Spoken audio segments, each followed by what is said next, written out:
আরোগ্যকে প্রাধান্য দিয়ে আমরা সামনে পথ চলতে চাই এবং আমাদের প্রথম যে কর্মসূচিটি সেমিনারটি, সেই সেমিনারটিতে কিন্তু সকল পেশা, সকল শিক্ষা প্রতিষ্ঠানের সকল মতে মানুষকে আমরা ঐক্যবদ্ধ করবো।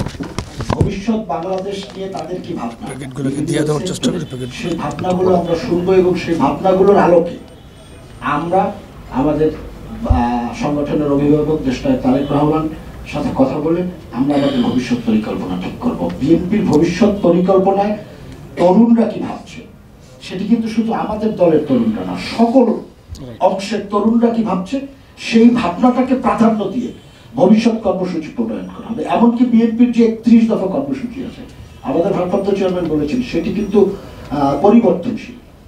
যদি তরুণরা নতুন কোনো আইডিয়া আমাদেরকে আমাদের মাধ্যমে ওনাকে দেয়, সেই জিনিসটিও কিন্তু আমরা নিশ্চয়ই বিবেচনায় রাখবো।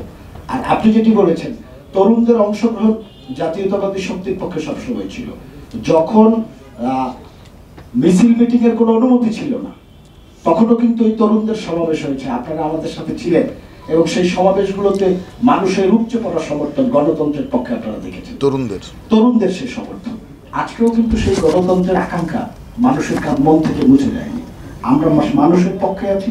তরুণরা যা ভাবছে সেই ভাবনাকে প্রাধান্য দিয়েই বাংলাদেশ জাতীয়তাবাদী দলের এই 3 অঙ্গ সংগঠন তথা বাংলাদেশ জাতীয়তাবাদী দল এবং আমাদের ভারপ্রাপ্ত চেয়ারম্যান জনাব তারেক রহমান তরুণদেরকে প্রাধান্য দিয়ে ভবিষ্যৎ কর্মসূচি এবং ভবিষ্যৎ বাংলাদেশ বেরিয়ে